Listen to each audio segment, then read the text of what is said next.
Simon, I want to say a super warm and very energetic welcome to the Fitness Business Podcast.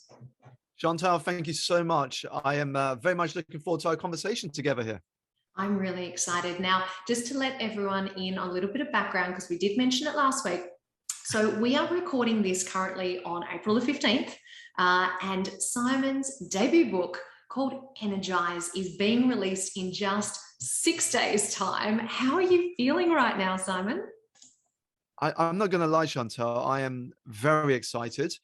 A little nervous, but more excited. I think the nerves probably come from the fact that whenever you do something for the very first time, you have no idea how things are going to work out. And that is also part of the excitement. So a little nervous on the uncertainty of what's going to come next, but also just very excited that I can share what has taken up over 2 years of my life in the last couple of years to finally get this baby, if you will, this baby into the world. Oh, it is so exciting. I'm absolutely thrilled for you. And I just want to give everyone a little bit of background because I have been following Simon and personally so inspired and so moved with the content that you create and the messages that you put out there, that when I was thinking about who can we get for the show, who can we get that will make an impact on the FBP family, that will really help them in 2022 and really make a difference to their businesses and their lives, I reached out to you and you said yes, and I am just so thrilled to have you on the show because so often when I'm reading your content or on the podcast that I've listened to you, there are lessons that I think to myself, that would be good for the FBP family. That is something that they need to hear. So personally, I want to say a huge thank you for coming on the show, especially at a time when you're on the verge of your book launch. So I want to talk today about, well, we're going to talk about a few things, but productivity is going to be really at the heart of a lot of, what we talk about. And I think it's fair to say that, we all have those moments in our business, whether we're running a gym, whether we are managing a team of people, or whether we're just running our own small business, where we go through the ebbs and flows of being energized or maybe being a little bit uncertain of where things are going or a little bit unproductive. So today we are going to talk about how to identify that most productive phases of your day, your week, and your year. So do you want to get us started, Simon, with how do we actually find out what those phases are? Sure. Well, I think the very first step, and it applies not just in terms of understanding our own energy, but also in terms of understanding our own life at a broader level as well, is to deepen our level of self-awareness. Because you cannot have self-development without self-awareness, because you simply can't change what you're not aware of. And that is why when I work with clients, when I speak to audiences, Chantal, I often say that the beginning of true wisdom is knowing yourself. And so what happens is that, we can't plan too far ahead. I don't think there was any business that had COVID precautions built into their business plan. And so if we can't plan too far ahead, well, how do we manage our own energy? Well, the thing is to focus one day at a time. Because as you said just now, Chantal, my energy today versus tomorrow may be very different, because there is so many things that can happen between today and tomorrow. And so when you plan for the day ahead, you want to ask yourself, well, given what I know of myself, when do I feel at my highest level of energy and when do I feel at my lowest? And for each of us, it'll be different. And this is why when we think about productivity, we have to include the concept of energy management. Because for many of us, when we think productivity, the first thing we default to is being a better time manager. I need to manage my time better. Now, for me, the challenge with that is if you exclusively focus on just managing your time better, you are assuming that your energy is constant throughout the whole day. And so you might open your diary and you look at your day ahead and you go, okay, I'm going to go to the gym at 4 o'clock. I'm going to block out 1 hour. And then I'm going to do 2 hours of work before dinner once I'm back home. Now, as much as you are good in terms of managing your time in that way, you are forgetting that your energy might dip mid-afternoon just before you want to go to the gym. And so that is why many people who put going to do exercise or moving their body at the end of the day are very unlikely to do so. Because let's say you have a particularly busy day, something's come up at work, you've got to address something, you're going to get to that point and think, you know what, I'm just going to go home, kick up my feet and watch some Netflix. So Yeah. that is why we have to shift the things that we want to do that are good for us to periods of the day in which we have high levels of energy. And it's why when you look at some of the most successful people, they tend to, on average, do the exercise at the beginning of the day. Because when you wake up, you have your highest levels of energy. You exercise, you put your mind in a state that is ready for whatever challenges the day may throw at you. But now you've done it. You've got it out of the way, and it's a small win. And that actually energizes you, because knowing that you've ticked that off straight away, you've got a small win under your belt, starts to kick off momentum. And so it begins with really understanding what is your own energy levels in the morning, in the afternoon, and the evening. Some of us will be night owls. Some of us will be early risers.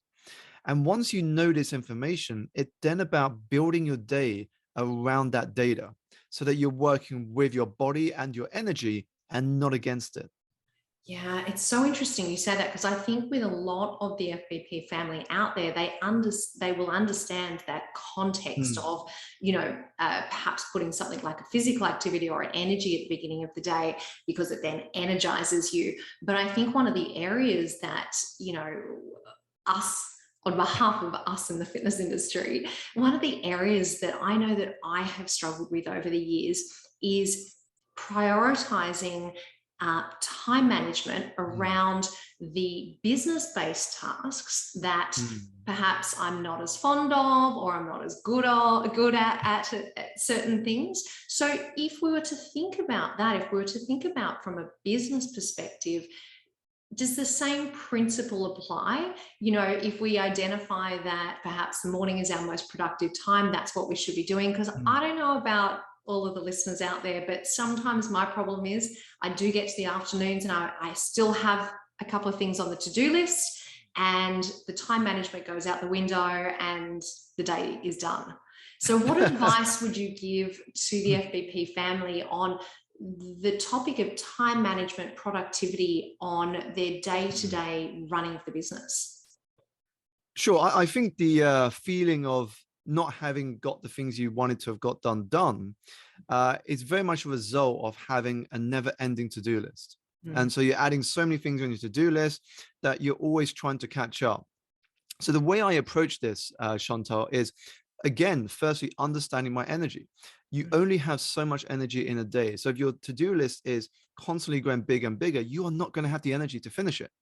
So what I do instead is, knowing that information, is I simply ask myself, what are the three most important things that I could get done today? And that by the end of today, I know I will have had a productive day. And so what happens is that once I've done my workout in the morning, I sit down in front of my desk. I know that those three things are my absolute musts. Now, whatever I do or don't do for the rest of the day, I already know I've had an incredible day if I've just done those three things. Now, I may have a fourth, a fifth, or a sixth, but if I don't get around to them, it doesn't matter, because Mm. I've done the three most important.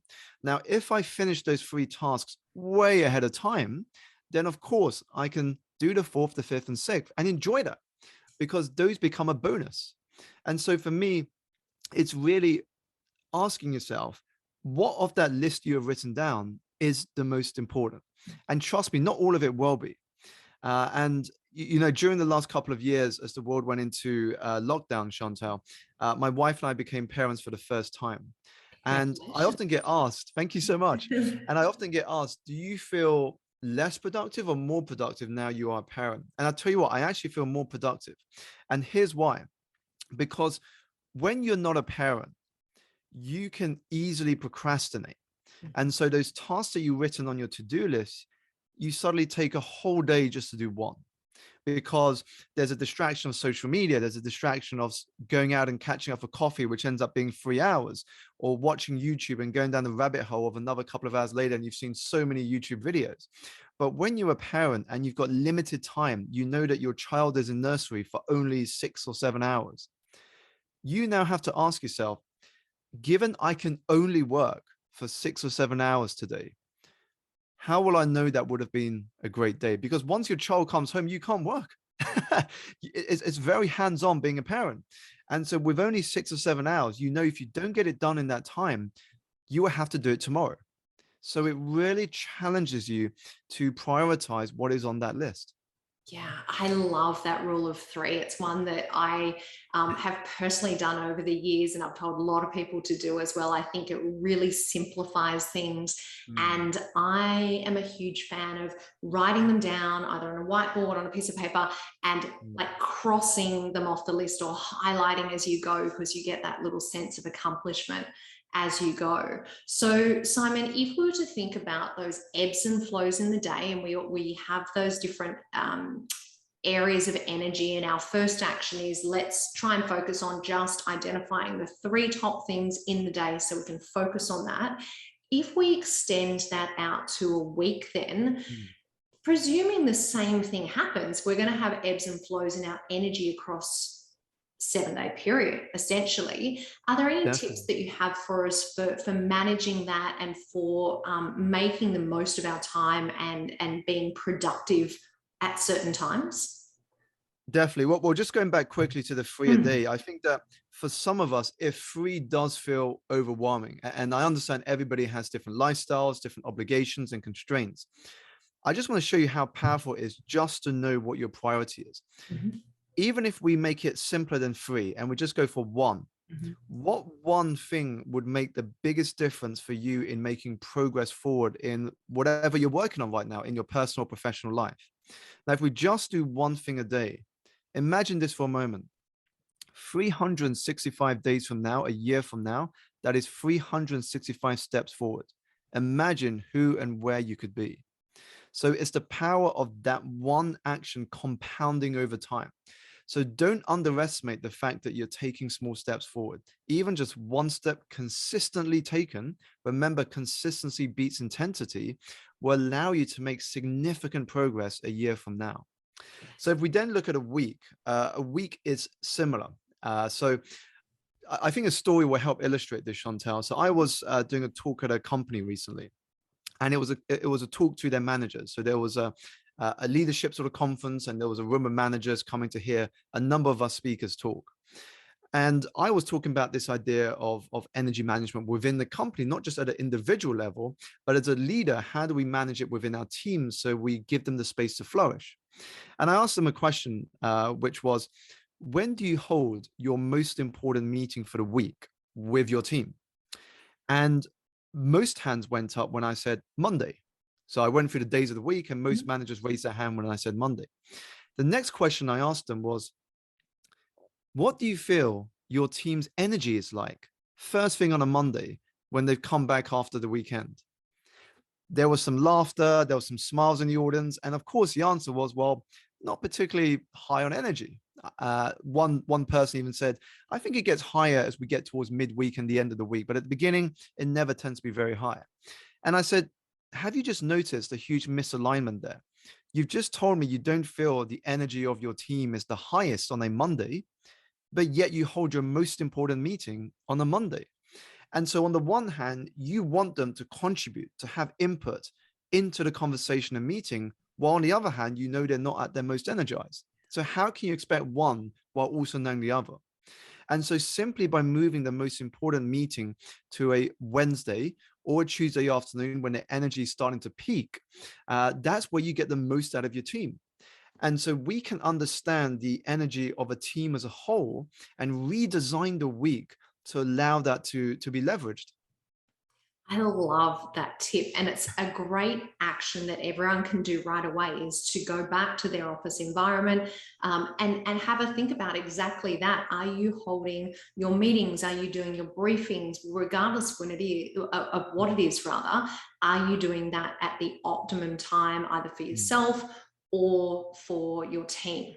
And I think I love that you got engagement from the team on that as well, because everyone's mm, a little bit different.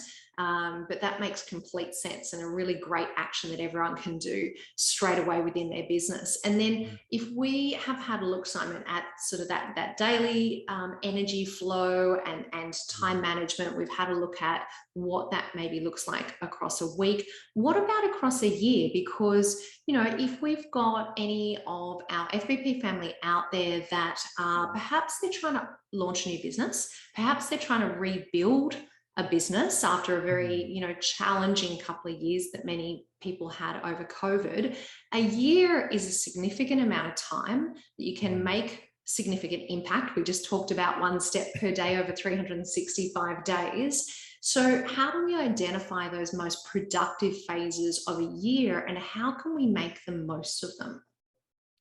Sure. So I think there's two parts of this, Shanta. On the one hand, we can identify the productive phases of the year. On the other hand, sometimes we have situations in which we have to manage around. So, for example, you mentioned the launch. I can relate to that. I've got a launch of a book, you know, I've been working towards for the last couple of years. And so I can't always choose when that launch will happen, because that is a collaboration between myself and my publisher. So on the one hand, we can identify our productive phases of the year and we can build around that. But at the same time, there will be situations where you can't always choose when things happen. So in my case, the launch is in April. And knowing that, I can build my time and my energy around that information. So knowing that I'm going to need a lot of energy as it comes into the launch period, what I did deliberately, Chantal, to manage that about 4 or 5 months before, is really blocking out lots of white space. So what I mean by this in practical terms is I do one-to-one client coaching. So I deliberately stopped taking any more clients. So I only work at this present moment, with about 4 or 5. Great. And any other new inquiries, I'm holding off until after the publication of the book. So that gives me a window of a couple of months of breathing space, because I know that I'm going to get invitations for speaking events or PR related activities, interviews with journalists and media, shooting videos, doing podcasts. And so I want to make space so that when someone goes, Simon, do you want to come on my show? Can we talk to you about the book? I'm like, yes, of course, we can find time to do it, because I've deliberately created that space, knowing ahead of time that I'm going to need the energy to help get the word out there. And so I think we can be more strategic when we already know ahead of time there's a launch that's going to happen. There's something important coming up. There's this event I need to prepare for. Once you know that, it's then about working backwards and thinking, well, how can I create a solid foundation so when this thing happens, I can show up as my energized best? And that's how we begin looking forward, whether that's a year, in my case, 2 years, to sort of plan for that in a way that when it comes, you're not exhausted and drained.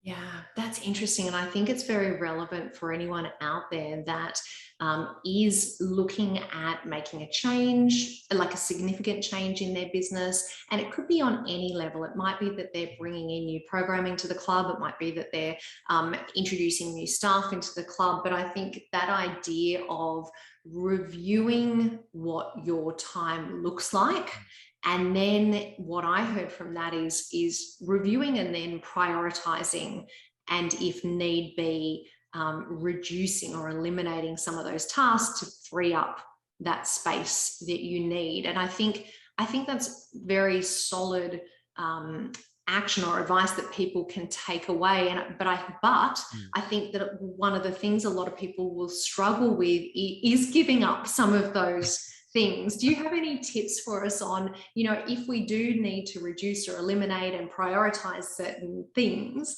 is there any advice you can give us on how we can go about doing that? Sure. I think the easiest way to go about doing so is simply to sit down, open a blank page in your notepad or notebook, and write down the things that must happen for your business to move to the next level. And what are the things that no longer serve you or are holding you back from making that progress? Simply just doing that activity will be very insightful as to where you are spending your time right now.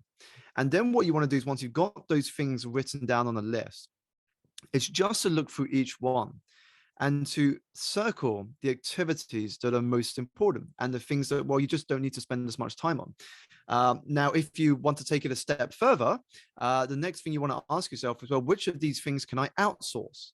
Which of these things can I delegate? Because at the end of the day, you are only one person. You can't do everything. You're human. We only have 24 hours in a day.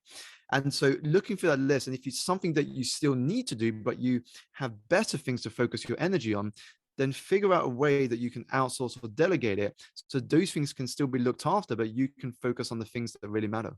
Yeah, I think that that delegation piece is really important, and I have found in the years sometimes what happens is you get quite carried away with the amount of things that you have to do, or the things that you expect that you should do. That sometimes something like delegating or reprioritizing, it can slip your mind, because you're just Yeah. like, oh, I've got to do this and this and this. And what I love about that, Simon, is just here's a great opportunity for everyone to have a think about where they are in their business, where they are in their day-to-day activities, and whether or not they do need to make a couple of changes. And I love the idea of listing as a Mm. way to work out, what are all those things that are taking up my time and taking up my energy. Definitely. I mean, there's a great question a mentor once told me. So he's a very successful entrepreneur. I met him here in the UK, and then he moved to live in the Gold Coast in Australia, where you are, Just Chantal. down from me. And yeah, just down from where you are. Yeah. And I remember when I was early in my career, he's a very successful entrepreneur. And he said to me, when you write that list down, Mhm. and when you have those items that you need to do, but you don't want to do, the question you want to ask yourself next to each of those items is, how will I not do it? And he says it might sound like you're trying to be lazy, but you're not. What you're trying to do is get creative. So Mm. you write down all these things that you have to do in your business. And the first question you ask yourself for each of those items is, how will I not do it?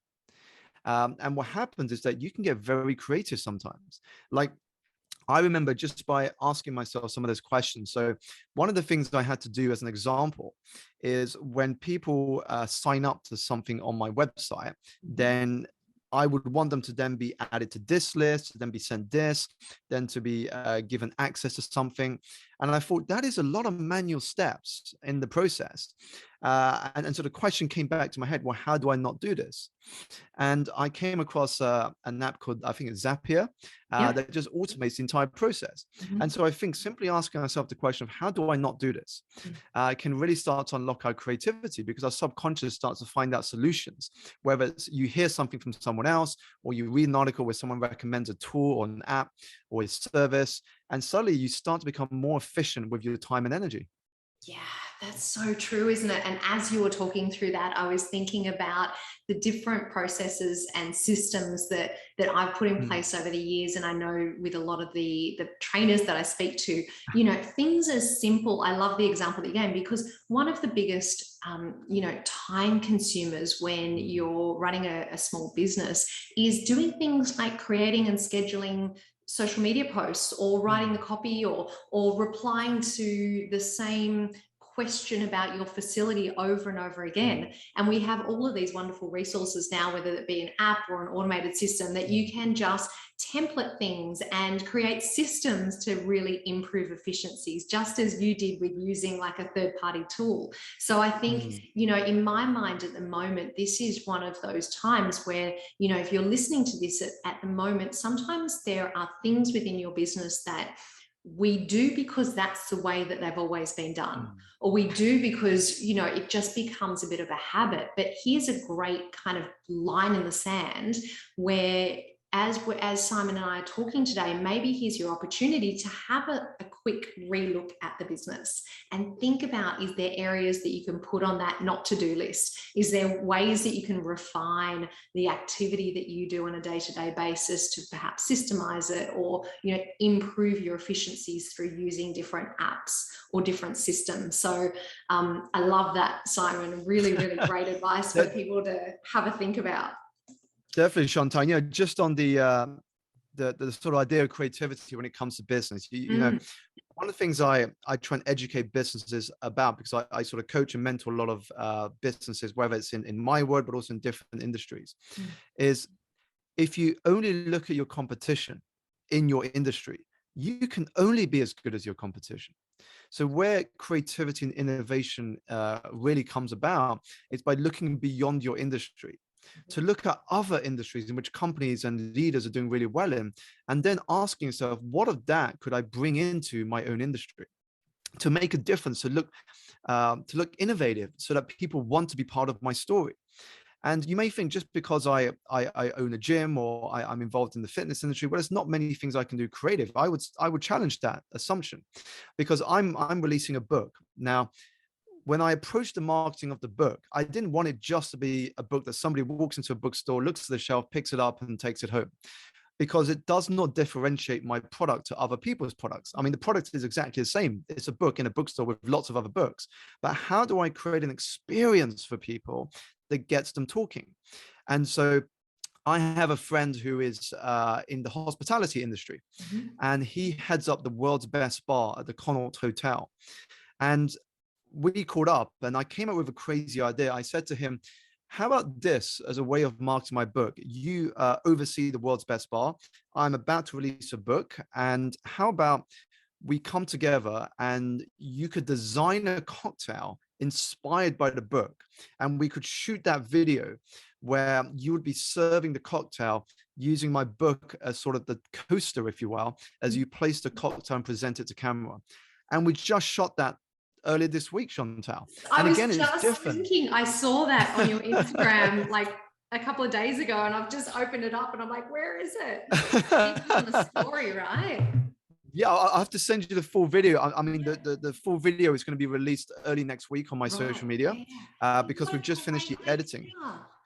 Definitely, and this is how we start to think different. I mean, just to give you another example, I have a friend that is a film director. Mhm. He works at BBC and has directed many films. And I draw inspiration from him because, again, it's somebody different who's not in my industry. And because I grew up loving film, Chantal, I imagined, well, what could I draw from that love of film? So when I go to the cinema, I love watching the trailers. You know, you have about 5 or 6 trailers that are about a minute or two long. And if the trailer has done its job, you think in your mind, I want to come back to the cinema when it's out. I want to watch that film when it's fully released. Now, in this case, when we are in the business world, the full film is you, your product, and your service. Mhm. And so what I've been working on with my videographer is to design a book trailer. Instead of a film trailer, a book trailer. And so when it cuts to the final scene, instead of coming soon to a cinema near you, it's coming soon to a bookstore near you. So it creates an emotive experience. And so I guess if I were to break this down into something that the listeners could employ, Mm. there is an acronym called UTP, and it stands for Unique Talking Points. Mhm. Now, in a world of social, in an age in which every one of us is digitally connected, the task for us is to turn the people that follow us into marketers. Turn your followers into your marketing team. And the only way they can do that is if you deliver an experience, something that is different, that they can't help but want to share and talk about. So whether it's in my case, delivering a book trailer, having a cocktail at the world's best bar that is inspired by the book Energize, whatever that is, if it gets people talking, taking photos, taking videos, you're going to start to have a lot more inquiries.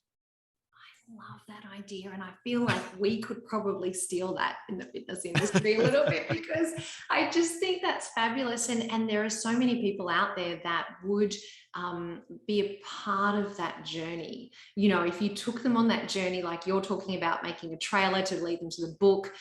You know, the fitness industry is you know, we are out there transforming people's lives and their health and their well-being. What an amazing kind of story to welcome people into your facility or to work with you as a Mhm. personal trainer. That's fantastic.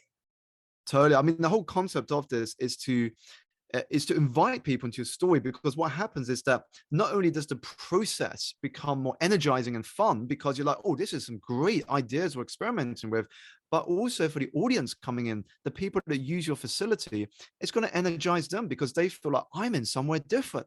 This is so cool. It's going to shift their perspective. As a final example, just to sort of illustrate how you can literally apply this in any business. I've got a friend that runs a fashion brand. So he designs clothing inspired by sort of the rock industry, sort of the music industry, because that's where his background is from. And he did a collaboration with Mortal Kombat, which is a video game from decades ago, a fighting game. And instead of just having a clothing line in a department store, what he did, again, harnessing that unique talking point, is he put some arcade games on this area that he had in the shop floor, in which you could actually play the Mortal Kombat video game. And then he had a boxing ring in which you can put on the costume from the Mortal Kombat characters and take photos in an actual boxing ring. And the clothing line was scattered throughout this little area. And so it drew such a huge crowd because people were taking photos, they were taking videos, all the while being part of this mini pop-up in a department store.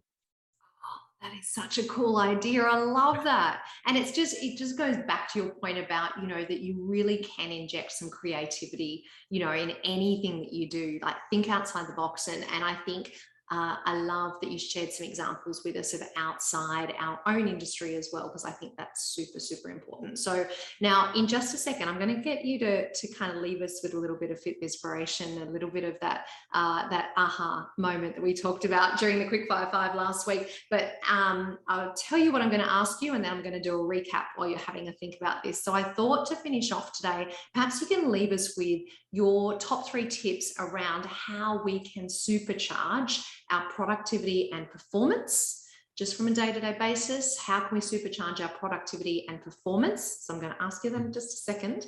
But as I do, I just want to take a moment to remind everyone of the key points that we've talked about today, because we had a look at productivity and energy levels across a day. And Simon was recommending, either we choose that one thing to focus on and really work through that one thing each day, or perhaps we make our top 3 list and we tick those things off the list as we go and identify, let's get those things done, hopefully in the most productive part of our day. Then we talked about across a week, which I really love this idea. So having a look at our business. When are we having our team meetings? When are we doing the tasks that are the most important to us?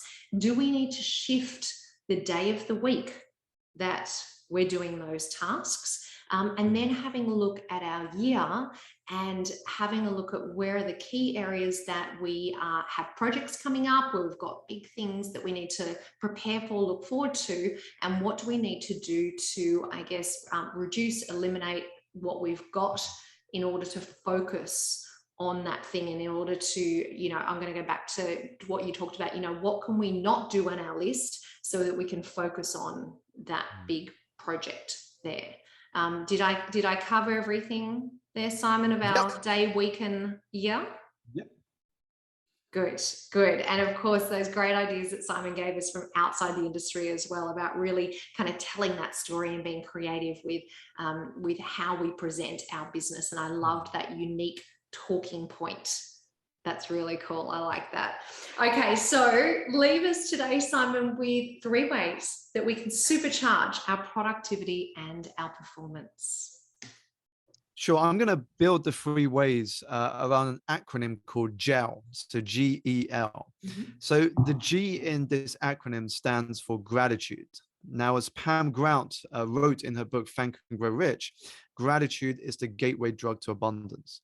So it has been proven that when you are feeling low in energy or low in mood, when you express gratitude with intention, and that final 2 words is key, gratitude with intention. So the with intention is key, and I'll explain why in a minute.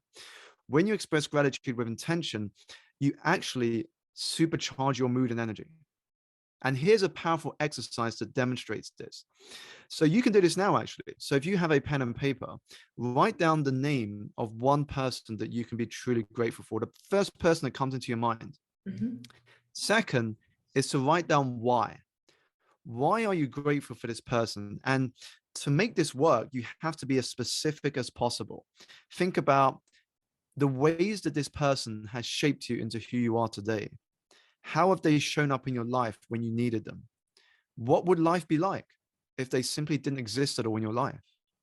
Now, once you've got that written down in as much detail as possible, the third step is where the magic happens. So you take that, you pick up your phone, you call them, and you read out exactly what you wrote down. You take your time reading it out, and then you just pause and notice what you notice. Now, this exercise is incredibly powerful, not only for the recipient who hears you telling it to them, but also for you. Because in that very moment that you shared it with intention, you connect yourself to the universe around us. You start to understand how connected we all are and how much you already have in your life. So that's the first one, G for gratitude. The second is E. E is for environment. Now, I shared earlier and also in the preview clip that the fastest way to make progress in any area of your life or business is to design an environment that makes it impossible not to succeed. Now, when I talk about environment, it is not just the people you spend time with. Of course, that is the first thing we think about. Well, who are the 5 people I spend most of my time with? Who do I consult when I'm going through challenges? Who do I seek for advice from? But it goes beyond that. Your environment also encapsulates who you follow on social media, what you listen to, what you watch, your physical environment. All of these contribute to your thinking.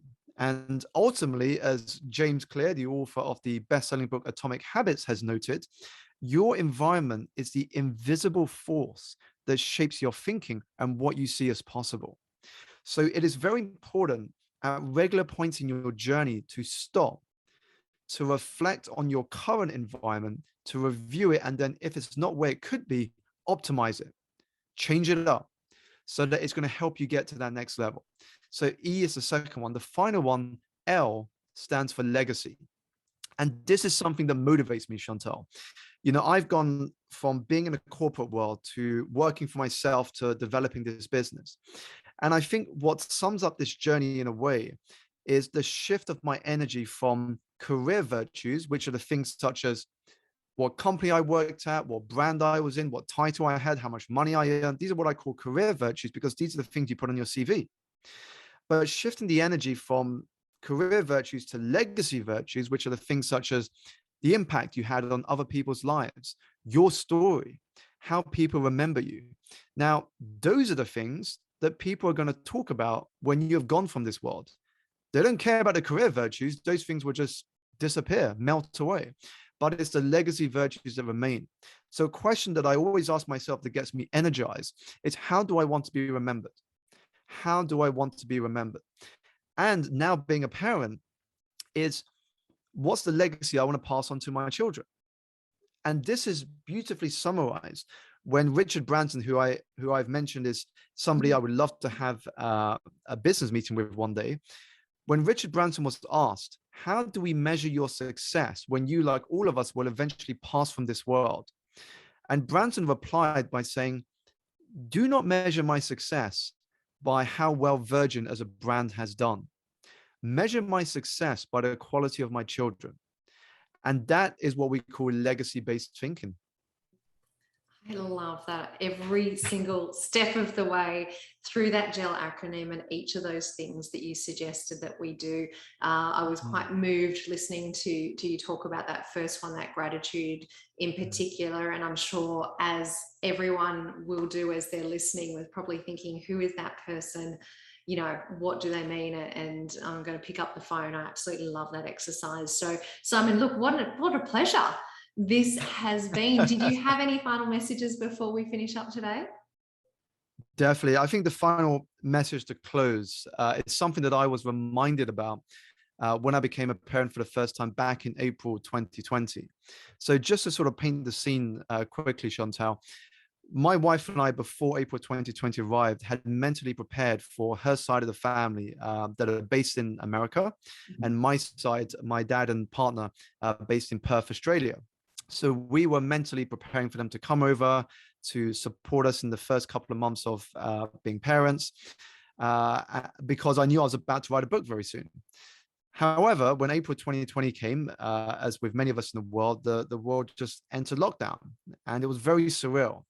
And so when we came to deliver our child into the world, while I was able to be present at the birth, guidelines at the time meant that as a partner, I was only allowed in the recovery ward for 1 hour after the birth. And at that point, all partners were ushered out of the hospital ward just to manage the number of foot traffic around the ward. But when I held my daughter in my arms for the very first time, not only was I flushed with emotion and love, as any parent can relate to, but I was reminded of something that we so easily forget in the busyness of our everyday lives. And that is the fact that you and I are a miracle. The fact that we were born to be able to experience the gift of life in all of its colors and emotions is an absolute miracle that we easily forget. I mean, think about it for a moment. You being alive right now is demonstration that your lineage from the beginning of civilizations now has remained unbroken. Your family lineage is unbroken till this day. The odds of your parents deciding to have children, the odds of your parents being able to have children, the odds of your great-grandparents or great-great-grandparents surviving multiple world wars and pandemics. I mean, just the fact that you are here today is an absolute miracle. We have, if you will, won the greatest lottery ticket there is going, the lottery of life.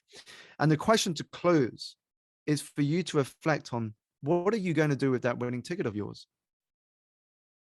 Absolutely great way to finish off, Simon. Something for us to all think about. Thank you so much. Now, before we say goodbye, because when this goes to air, the book will be launched, it will be out there. We will put the link in the show notes, but just really quickly remind everyone, what's the easiest way for them to get their hands on your brand new book, Energize? Sure. The easiest way to get your hands on the copy is to head over onto the website, getenergizedbook.com. That is energized with a Z. And if you did want to connect or send me a message after you have heard this interview, then the two platforms I am most active on is LinkedIn or Instagram. If you're using LinkedIn, simply search Simon Alexander Ong and connect with my personal profile, because there is both a personal profile and a company page. And if you are on Instagram, my handle is @SimonAlexanderO. Fantastic. Simon, thank you so much. Thank you for jumping up. Thanks for spending time with us just out from your book launch. It was a pleasure to have you on the show, and thank you for sharing your experience and your wisdom and your energy with the FBP family. My pleasure, Chantal, and thank you so much again for having me.